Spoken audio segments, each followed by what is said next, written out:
আজ আমি আপনাদের কোনো রকম আর্টিফিশিয়াল ফ্লেভার ছাড়া একদম বাজার থেকে কিনে আনা টাটকা আম দিয়ে পাটিসাপটা বানিয়ে দেখাবো।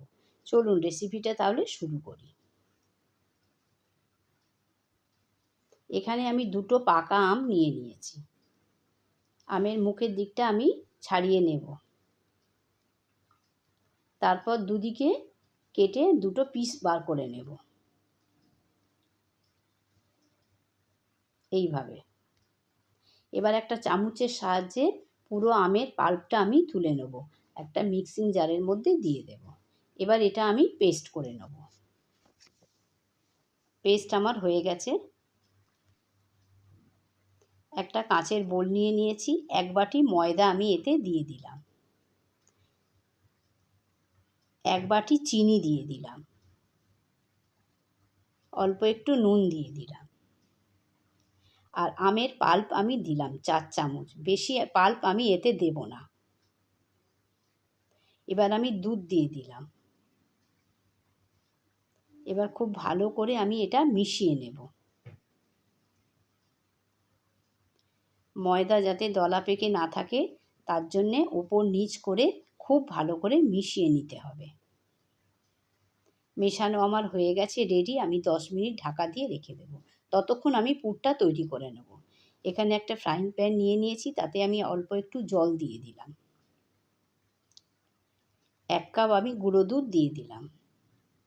এবার দুধটা আমি খুব ভালো করে জলের সাথে মিশিয়ে নেব, যাতে একটুও দলা পেকে না থাকে। খুব ভালো করে মেশানো হয়ে গেছে। এবার আমি যে বাটির মাপ করে ময়দা নিয়েছি ওই বাটির মাপ করে আমি 2 বাটি নারকেল কোড়া নিয়ে নিলাম। নারকেলটাও আমি দুধের সঙ্গে খুব ভালো করে মিশিয়ে নেব।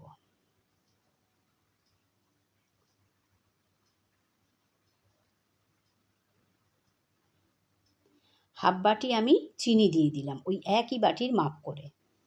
এবার এটা আমি খুব ভালো করে মিশিয়ে নেব এবং অনবরত খুন্তির সাহায্যে নেড়ে এটাকে আমি শুকনো করে নেব। খুন্তি বন্ধ করলে কিন্তু হবে না, কারণ দুধটা তাহলে নিচে লেগে যেতে পারে। দেখুন মোটামুটি আমার ঘন হয়ে এসেছে। এটা আরও ঘন করে পুরো শুকনো করে নিতে হবে। দেখুন এইভাবে পুরটা তৈরি করে নিতে হবে। পুর আমার রেডি। এবার আমি পুরটাকে ঠান্ডা করতে দেব। একটা তাওয়া নিয়ে নিয়েছি। প্রথমে যে পাটিসাপটা আমি বানাবো সেটা একটু কম কড়া করে তৈরি করব। সাদা তেল নিয়ে নিয়েছি আর এটা খুব ভালো করে ব্রাশিং করে নিয়েছি। এবার একটা হাতার সাহায্যে কিছুটা গোলা আমি তাওয়ার মধ্যে দিয়ে দিলাম।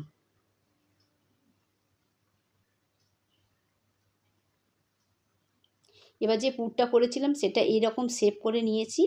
এর মধ্যে একটা সাইডে আমি দিয়ে দিলাম। খুন্তির সাহায্যে আস্তে আস্তে করে আমি এটা ফোল্ড করে নেব।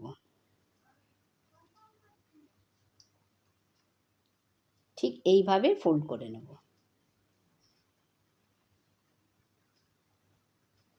একটা পাটিসাপটা আমার রেডি।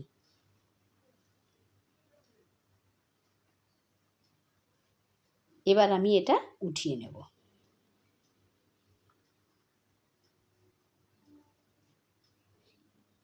আবার আমি কিছুটা গোলা দিয়ে দিলাম। এইবার যে পাটিসাপটা করব সেটা একটু কড়া করে তৈরি করব। কিছুটা পুর আমি এইরকম শেপে দিয়ে দিলাম একটা সাইডে। আস্তে আস্তে আমি এটা ফোল্ড করে নেব। এটা একটু কড়া করে করলাম, আমি দুভাবেই করলাম। যেটা আপনাদের পছন্দ হবে সেইভাবেই আপনারা করবেন। পাটিসাপটা আমার রেডি। আমার এই রেসিপিটা কেমন লাগলো প্লিজ আপনারা একদিন হলেও বাড়িতে বানাবেন। অবশ্যই আমাকে কমেন্ট করে জানাবেন। এখনও যারা সাবস্ক্রাইব করেননি প্লিজ তারা আমার চ্যানেলটিকে সাবস্ক্রাইব করবেন।